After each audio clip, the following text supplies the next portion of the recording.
সূরাগুলো আমরা মনের অজান্তে কবে যে মুখস্থ করে ফেলেছি আমরা নিজেরাও জানি না, ঠিক কি না? মসজিদে যখন যাই, দাদার হাত ধরে বাবার হাত ধরে ছোটবেলা যখন যেতাম, ইমাম সাহেবের কণ্ঠে কেরাত শুনতে শুনতে ছোট ছোট সূরাগুলো শুনতে শুনতে কবে যে আমাদের মুখস্থ হয়ে গেছে আমরা নিজেরাও টের পাইনি। সুবহানাল্লাহ পড়েন। এই সূরাটা এমন একটা সূরা আমাদের অনেকেরই মুখস্থ আছে। এই সূরাটা মাক্কি সূরা। কি সূরা? সবাই বলেন আরো জোরে। বিশ্বনবীর জীবনে দুইটা ইনিংস, একটা মাক্কি ইনিংস আর একটা মাদানী ইনিংস। ইনিংস বুঝেন তো? হ্যাঁ, ছেলেপেলেরা ক্রিকেট খেলে অনেক, তো ইনিংস বললে তাড়াতাড়ি বোঝে। ফার্স্ট ইনিংস, সেকেন্ড ইনিংস আছে না? বিশ্বনবীর জীবনে দুইটা ইনিংস, একটা মাক্কি ইনিংস আর একটা মাদানী ইনিংস। এই সূরাটা আল্লাহ তাআলা বিশ্বনবীর মাক্কি ইনিংসে নাজিল করেছে। মাক্কি ইনিংসে বিশ্বনবী খুব ধীরস্থির ভাবে দাওয়াতি কাজ করতেন, ধীরে ধীরে, খুবই ধীরে। ক্রিকেটের ভাষায় বলতে গেলে ঠেকিয়ে ঠেকিয়ে খেলেছেন যাতে উইকেট না পড়ে যায়। সুবহানাল্লাহ বলেন। এটা হচ্ছে মুমিনের স্ট্র্যাটেজি, যখন যে পরিস্থিতি তখন সে কৌশল। আবার মাদানী ইনিংসে বিশ্বনবী সশস্ত্র সংগ্রাম করেছেন। বিশ্বনবী জ্বলে উঠেছেন আপন শক্তিতে, চিল্লা এখন ঠিক কিনা? জ্বলে উঠেছেন না তিনি? বদরের যুদ্ধ করেছেন, উহুদের যুদ্ধ করেছেন, খান্দাকের যুদ্ধ করেছেন। সশস্ত্র সংগ্রাম, রক্তক্ষয়ী সংগ্রামের মধ্য দিয়ে কালিমার পতাকা মদিনার জামিনে উড়িয়েছেন, চিল্লা এখন ঠিক কিনা? তো এই সূরাটা বিশ্বনবীর মাক্কি ইনিংসে নাজিল হওয়া একটা সূরা। এই সূরার আয়াত সংখ্যা হচ্ছে 11টি। কয়টি? সবাই বলেন কয়টি? তো এই সূরায় আমরা কি জানতে পারবো? এই সূরাতে আল্লাহ তাআলা কিয়ামতের বর্ণনা দিয়েছে। কিয়ামতটা যেদিন হবে, ওই দিন গোটা বিশ্বব্যাপী আমাদের পরিস্থিতি কি হবে এটার একটা নকশা আল্লাহ এই সূরাতে এঁকে দিয়েছে। নিজে এই সূরার নকশা এঁকে দিয়েছে। কিয়ামতের প্রামাণ্য ধারা বর্ণনা আল্লাহ নিজে দিয়েছে। এই সূরাটা পড়লে মনে হবে আপনি এখানে বসেই কিয়ামতটা সচক্ষে লাইভ দেখতেছেন। সুবহানাল্লাহ পড়বেন না? সূরাটার নাম হচ্ছে আল কারিয়া। কি নাম? আল কারিয়া। সবাই বলেন কি নাম? আল কারিয়া। আল কারিয়া মানে হচ্ছে বিকট আওয়াজ, ভয়ঙ্কর আওয়াজ, জাইগান্টিক সাউন্ড, বোম্বাস্টিং মার্কা সাউন্ড। যেই সাউন্ড, যে আওয়াজ, যে বিকট শব্দ পৃথিবীর কোনো মানুষ শুনে নাই। The trumpet, the siren, the whistle, বিশাল এক হুইসেল বাজানো হবে। ওই হুইসেল বা সাইরেন বাজানোর ফলে বিকট একটা শব্দে গোটা বিশ্ব ভেঙে খান খান হয়ে যাবে। এটার নামই হচ্ছে আল কারিয়া। চিল্লা এখন সুবহানাল্লাহ। ওই হুইসেল দেওয়ার জন্য, ওই সাইরেন বাজানোর জন্য, ওই সুরের ভেতরে, সিঙ্গার ভেতরে ফুৎকার দেওয়ার জন্য রব্বুল আলামিন স্পেশাল একটা ফেরেশতা বানিয়েছেন। তার নাম হলো ইসরাফিল আলাইহিস সালাম। কি নাম? ইসরাফিল আলাইহিস সালাম। এদিকে ইসরাফিল নামে কেউ আছে? হ্যাঁ, অনেকে রাখে ইসরাফিল নামটা, কিন্তু অনেকে রাখে। আজরাইল রাখে নাকি? হ্যাঁ, আজরাইল রাখে না, ইসরাফিল কিন্তু রাখে। তো এই ফেরেশতাকে আল্লাহ তাআলা বিশাল একটা হুইসেলের ভিতরে, সাইরেনের ভেতরে 3টা ফুৎকার দেওয়ার জন্য তৈরি করেছেন। তার ডিউটি হচ্ছে তার গোটা জীবন জুড়ে সে হুইসেলের ভেতরে 3টা ফু দিবে। এটার বাংলায় বলে সিঙ্গা। বাংলায় কি বলে? সিঙ্গায় ফু দিবে কয়টা? চিল্লায় বলেন। এই ফেরেশতার পা দুটো হচ্ছে জমিনে, এই ফেরেশতার মাথা হচ্ছে আকাশেরও অনেক উপরে। সৃষ্টির পর থেকে এই ফেরেশতা ওই সিঙ্গাটা, ওই বাঁশিটা তার 2 ঠোঁটের মাঝখানে লাগিয়ে আল্লাহর আরশের দিকে তাকিয়ে আছে, and just waiting for the green signal. আল্লাহর পক্ষ থেকে সিগন্যাল আসার অপেক্ষায় আছে যে আল্লাহ কখন বলবে যে ফু দে। সুবহানাল্লাহ কোন? 3টা ফু দেওয়ার জন্য রব্বুল আলামিন একটা ফেরেশতা বানালেন, ইসরাফিল ফেরেশতা। সৃষ্টির শুরু থেকে বিশাল সিঙ্গাটাকে, সাইরেনটাকে, ট্রাম্পিটটাকে 2 ঠোঁটের মাঝখানে লাগিয়ে আল্লাহর আরশের দিকে তাকিয়ে আছে, কবে আমার প্রভু বলবে সাইরেনের মধ্যে বাঁশি বাজা। He is waiting. ঠিক এই মুহূর্তে যখন আমি কথা বলছি আর আপনারা শুনছেন, ঠিক এই মুহূর্তেও ওই সাইরেনটা ওনার 2 ঠোঁটের মধ্যে লাগানো, আর উনি আরশের দিকে তাকিয়ে অপেক্ষা করছে কখন আমার রব আদেশ করে, আর তখন আমি সিঙ্গায় ফুৎকার দিয়ে গোটা বিশ্বটারে মেসাকার বানিয়ে দিব। কোন সুবহানাল্লাহ। এই ঘটনাটাই আল্লাহ প্রামাণ্য দলিল দিয়ে বর্ণনা করেছেন। আর বর্ণনা করতে যে এই সূরার নাম দিয়েছেন আল কারিয়া। কি নাম? মানে বিকট আওয়াজ, ভয়ঙ্কর আওয়াজ, বজ্রনীনাদ, মহাপ্রলয়ের সেদিন এমন আওয়াজ হবে যে আওয়াজ পৃথিবীতে কেউ কোনোদিন আমরা শুনি নাই। পৃথিবীতে কে সবচেয়ে বড় আওয়াজের কি শুনেছেন বলেন? আপনার জীবনে ঘটে যাওয়া সবচেয়ে ভয়ঙ্করতম আওয়াজ শুনেছেন আপনি? হয় তাফসির মাহফিলে যায় তো কমন পড়ে গেছে হুজুরের। তো রাতের বেলায় কিন্তু আমরা যারা ময়দানে কথা বলি, আমাদের এক জেলা থেকে আরেক জেলায় ঘুরতে হয়। ভবঘুরে জীবন আমাদের। কোরআনের বাণীকে পৌঁছে দেওয়ার দায়িত্ব আমরা নিয়েছি, বাণীবাহকের কাজ আমাদের। তো রাত্রিবেলা মাঝে মাঝে আমরা এরকম ট্রাকের টায়ার পাংচার হলে বিকট আওয়াজ হয়, রিক্সার টায়ার পাংচার হলে বিকট আওয়াজ হয়, মানুষ ভয় পেয়ে যায়। আসলেই অনেক বড় আওয়াজ। আর জীবনে কে কে আওয়াজ শুনেছেন? আওয়াজ হয় কিসে? জেনারেটর যদি ব্রাস্ট হয়, ট্রান্সমিটার যদি ব্রাস্ট হয়, আওয়াজ হয় না? আওয়াজ হয়। হ্যাঁ, হেলিকপ্টার, হ্যাঁ হেলিকপ্টার যখন ল্যান্ড করে তখনও ভয়ঙ্করতম আওয়াজ হয়। বিমান যখন টেক অফ করে, ল্যান্ড করে, ভয়ঙ্কর আওয়াজ হয়। এরপরে লোহার মধ্যে যদি হাতুড়ি দিয়ে পিটায়, যখন তারা কাজ করে, ভয়ঙ্কর আওয়াজ হয়।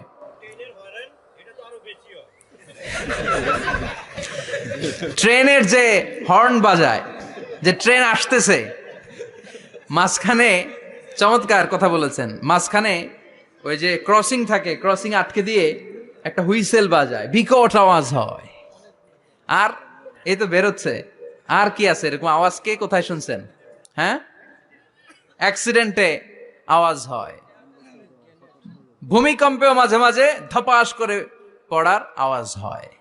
দপ্তরি যখন হাই স্কুলে ঘন্টা বাজায়, ছুটির ঘন্টা, কাছে দাঁড়ানো যায়, বিকট আওয়াজ হয়।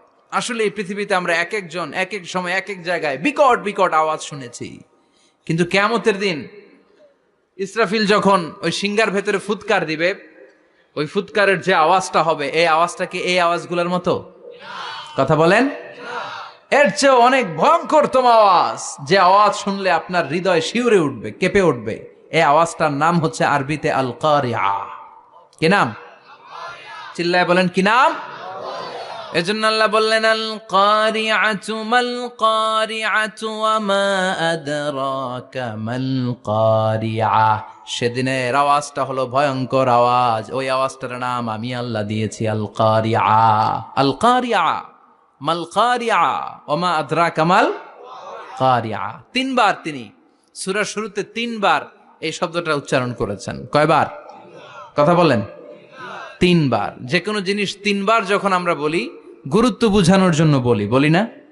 বিশ্বনবীও মাঝে মাঝে কোনো জিনিসের ইম্পর্টেন্স, সিগনিফিকেন্স, তাৎপর্য এবং গুরুত্ব বোঝানোর জন্য তিনবার বলতেন। কয়বার?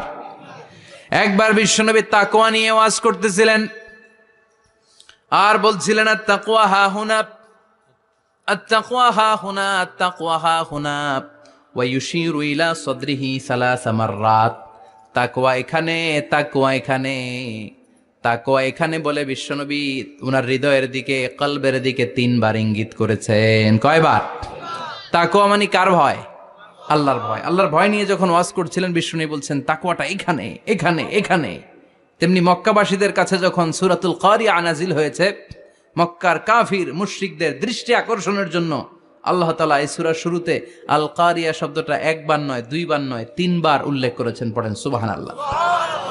আল্লাহ বললেন আল কারিআতু মাল কারিআতু ওয়া মা আদরাকা মাল কারিআ ইয়াউমা ইয়াকুনুন নাসু কাল ফারাশিল মাবথুস ওয়া তাকুনুল জিবালু কাল ইহনিল মানফুশ। সুবহানাল্লাহ পড়েন। আল্লাহ বললেন বিকট একটা আওয়াজ হবে। তিনটা আওয়াজ করার জন্য, তিনটা হুইসেল বাজানোর জন্য ইসরাফিলকে আমি বানালাম। প্রথম সিংগার ফুৎকার যখন ইসরাফিল ফেরেশতা হুইসেলের মধ্যে দিয়ে দিবে, তখন যেই ভয়ঙ্কর শব্দটা হবে, ওই শব্দটার নাম হলো আল কারিআ। কি নাম? আল কারিআ। ওটা দেওয়ার সাথে সাথে পুরো পৃথিবীটা লন্ডভন্ড হয়ে যাবে। এখন আমরা যেরকম আরামসে বসে আছি, ওই সময় পৃথিবীর অবস্থা এরকম থাকবে। আল্লাহ বললেন ইয়াউমা ইয়াকুনুন নাসু কাল ফারাশিল মাবথুস ওয়াতাকুনুল জিবালু কালআহিনিল মানফুশ, সেদিন মানুষগুলো বিক্ষিপ্ত পতঙ্গের মতো নিক্ষিপ্ত হবে, পাহাড়গুলো ভেঙে খান খান হয়ে যাবে, তুলার মতো পাহাড় ধ্বনিত হতে থাকবে, তুলার মতো। সুবহানাল্লাহ পড়ে। মানুষগুলো ছিটকে পড়বে। এই পৃথিবীর মাধ্যাকর্ষণ শক্তি থাকার কারণে আমরা ছিটকে পড়ি না। এই যে বসে আছি, সবকিছু পৃথিবীর মধ্যে লেগে আছে, এটার কারণ দ্য গ্রাভিটেশনাল ল, গ্রাভিটেশন। ছিটকে পড়বে, কোনো ইয়ত্তা থাকবে না।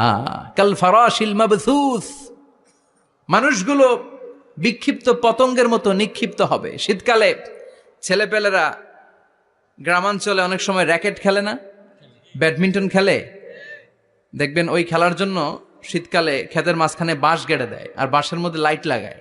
এলাকায় খেলেনি? ভেঙে খান খান হয়ে যাবে। তুলাকে ধ্বনিত করলে তুলা যেমনি ধ্বনিত হয়, তুলার মাঝখানে লাঠি দিয়ে পেটালে, তুলাকে পাতলা করার জন্য, আরামদায়ক করার জন্য, মোটা বানানোর জন্য যখন লাঠি দিয়ে ধ্বনিত করা হয়, দেখবেন সামান্য তুলার ধুলিকণা, ছিটেকণা বাতাসের মধ্যে শূন্যে ভাসে। ফু মারলে আরো দূরে যায়, ফু মারলে আরো দূরে যায়। বাতাসের ঝাপটা ওইটা কোথায় যে চলে যায় কেউ জানে না। পৃথিবীর বড় বড় সাইজের পাহাড়গুলো সেদিন এই তুলার মতো, তুলা যেমনি বাতাসে ধ্বনিত হয়, পাহাড়গুলো সেদিন তুলার মতো বাতাসে ধ্বনিত হতে থাকবে। চিল্লায় এখন আল্লাহু আকবার। এই পৃথিবীর সবচেয়ে বড় পাহাড়ের নাম মাউন্ট এভারেস্ট। বিশাল বড় পাহাড়, উপরে শুধু বরফ আর বরফ। এটার বলে হিমালয়। বাংলায় কি বলে? নেপালে অবস্থিত এই হিমালয়ের পাহাড়। আমি একবার কাতার থেকে যাচ্ছি কায়রো, ওই ফ্লাইটে হিমালয়ের পাশ দিয়ে ফ্লাই করে, বিমানের সামনে স্ক্রিন থাকে, আপনি কোন জেলা কোন থানার উপর দিয়ে যাচ্ছেন ওটা শো করে। আমি দেখলাম হিমালয়ের পাশ দিয়ে ফ্লাই করছে। জানলা দিয়ে তাকিয়ে দেখি বিশাল মাউন্ট এভারেস্ট, উপরে শুধু বরফ আর বরফ। সুবহানাল্লাহ পড়েন। 29,035 ফিট উঁচু ওই পাহাড়টা সেদিন আল্লাহ যখন একটা ঝাঁকুনি দিবে, পৃথিবীটারে ভেঙে খান খান হয়ে যাবে, টুকরা টুকরা হয়ে যাবে। বান্দরবানে কেওক্রাডাং, চিম্বুকের চূড়ায় আমি উঠেছিলাম 2002 সালে। সেখানে পার্সোনাল প্রাইভেট কার নিয়ে যাওয়া যায় না, মাইক্রো নিয়েও যেতে পারবেন না। চাঁদের গাড়ি আছে একটা, ওইটা আলাদা এক্সট্রা 2-3টা ইঞ্জিন লাগানো, ওইটা দিয়ে টেনে টেনে আপনারা নেবে। উপরে সেনাবাহিনীর ক্যাম্প আছে। বাংলাদেশের 3য় বৃহত্তম পাহাড়। কিয়ামতের দিন আল্লাহ যখন একটা ঝাঁকুনি দিবে, পৃথিবীটা, মানুষগুলো ছিন্ন বিচ্ছিন্ন হয়ে ডানে বায়ে ছিটকে পড়বে, চন্দ্র সূর্য আলো থাকবে না, মানুষের চোখগুলো ছানা বড়া হয়ে যাবে। ফাইদা বারিকাল বাসারু ওয়া খাসাফাল কামারু ওয়া জুমিআশ শামসু ওয়াল কামার ইয়াকুলুল ইনসানু আইনাল মাফার। চাঁদে আলো থাকবে না, সূর্যে আলো থাকবে না, প্রক্সিমা সেন্ট্রাইতে আলো থাকবে না, আলফা সেন্ট্রাই এ, আলফা সেন্ট্রাই বি, ইটা ক্যারিনা, ব্যাটেল জিউস, অ্যান্ড্রোমেডা, একটার ভেতরেও সেদিন আলো থাকবে না, সবগুলো অন্ধকার হয়ে যাবে। সাগরের পানির মধ্যে সেদিন দাউ দাউ করে আগুন জ্বলবে। সেই দিনটার নাম হচ্ছে আল কারিয়া। মাল ওয়ামা আদরাকা মাল। মানুষগুলো পাগল হয়ে যাবে। কেউ থাকবে তখন টয়লেটে। ইমাজিন কেমন ভাবে আল্লাহ নকশা এঁকেছেন। কেউ থাকবে টয়লেটে, কেউ থাকবে ক্ষেত খামারে, কেউ থাকবে অফিস আদালতে, কেউ থাকবে রান্নাঘরে, কেউ থাকবে মৌজ মাস্তির ভেতরে। ঠিক তখনই কিয়ামত হয়ে যাবে, কেউ পার পাবে না। সবার মুখে একটা চিৎকার, আইনাল মাফার। পালাবো কোথায়? কিয়ামতটা শুধু পৃথিবীর একদিকে অনুষ্ঠিত হবে না, গোটা বিশ্বব্যাপী হবে, তাই না? নাকি বাংলাদেশে কিয়ামত শুরু হইলে সৌদিতে হবে না? হ্যাঁ, আমেরিকাতে হবে না, সুইজারল্যান্ড, ইন্দোনেশিয়া, অস্ট্রেলিয়া, গোটা বিশ্বব্যাপী একসাথে কিয়ামতের ভয়ঙ্কর দৃশ্যের অবতারণা ঘটবে। চিল্লা এখন ঠিক কিনা? মা তার ছেলেরে চিনবে না। দুধের বাচ্চাকে রেখে মা পালাবে। দুধের বাচ্চা, যে বাচ্চা দুধ খায়, ব্রেস্ট ফিডিং বেবি, এই বাচ্চারা রেখে মা কোনো দিকে যায়? ডানে বায়ে কোথাও সরতে চায় না, ব্যথানি পায়, কষ্টনি পায়। এই দুধের বাচ্চাটারে ধাক্কা মেরে মা দিবে দৌড়। তাহলে কি ভয়ঙ্কর ঘটনা সেদিন ঘটবে। 3 মাসের 4 মাসের পেটের ভেতরে অপরিপক্ক বাচ্চা, এখনো পরিপূর্ণ হয় নাই, হাত পা ভালোভাবে গজায় নাই, ছোট্ট একটা গোশতের টুকরা। হসপিটালে এরকম যতগুলো নারী থাকবে, কিয়ামতের ভীতিকর অবস্থা দেখে মুহূর্তের মধ্যে সব অপরিপক্ক বাচ্চাগুলো ডেলিভারি হয়ে যাবে। এক ধাক্কায় 3 মাসের বাচ্চাটার হাত পা গজায় নেই এখনো ঠিক মতো, এক ধাক্কায়, এক ভূকম্পনে, এক কাঁপুনির চোটে পেটের সব বাচ্চাগুলো খালাস হয়ে যাবে, ডাক্তার ছাড়া, ইনজেকশন ছাড়া। আল্লাহ বললেন সেদিনটার নাম হলো আল কারিআহ। মাল ওয়ামা আদরাকা মাল ইয়াউমা ইয়াকুনুন নাসু কাল ফারাশিল মাবথুস, মানুষগুলো নিক্ষিপ্ত হবে। ওয়া তাকুনুল জিবালু কাল আহিনিল মানফুশ, পাহাড়গুলো তুলার মতো ধ্বনিত হতে থাকবে। এখন উপরের দিকে তাকালে কি সুন্দর নীল আকাশ দেখা যায়, সেদিনে আকাশও থাকবে না। ইয়াউমি নাতবিস সামাআ কা তায়্যি সিজিল্লিল কুতুব, কাগজের পৃষ্ঠা যেমনি তোমরা ভাঙো, কাগজ যেমনি হাতের মুঠোয় নিয়ে তোমরা গুটিয়ে ফেলো, সেদিন এই বিশাল 7 আকাশটারও হাতের মুঠোয় নিয়ে গুটিয়ে ফেলবে কে? কাতাইয়্যি সিজিল্লিল কুতুব, ক্যান ইউ ইমাজিন? আপনি কি কল্পনা করতে পারেন এই দৃশ্যপট যখন ঘটবে গোটা বিশ্বব্যাপী কি মেসাকার হবে? স্যাটেলাইট চ্যানেলগুলো ভেঙে দুমড়ে মুচড়ে পড়বে, পৃথিবীর যত বড় বড় টাওয়ারগুলো আছে ভেঙে আবাসিক এলাকার উপর পড়বে, পাহাড়গুলো ভেঙে খান খান সাগরের পানির ভেতরে দাউ দাউ করে আগুন জ্বলবে। বুর্জ আল খলিফা, পৃথিবীর সবচেয়ে উঁচু টাওয়ার, ওইটার তো কিছু হবে না ওই দিন। কি হবে? ভেঙে যাইব, ভেঙে খান খান হয়ে যাবে, ভেঙে টুকরা টুকরা হয়ে যাবে। এবার আমি যখন হজে গিয়েছিলাম, জেদ্দা এয়ারপোর্টে নেমে মাক্কা যাচ্ছি প্রথমে ওমরার জন্য, তখন বাঁ দিকে অনেক দূরে দেখতে পেলাম কিংডম টাওয়ার। এটার কাজ চলতেছে, আগামী বছর, এই বছর অথবা আগামী বছর এটার খুলে দিবে। এটা বুর্জ আল খলিফা থেকে আরো উঁচু। বুর্জ আল খলিফা 818 মিটার উঁচু, আর এই কিংডম টাওয়ার 1000 মিটার উঁচু। মানে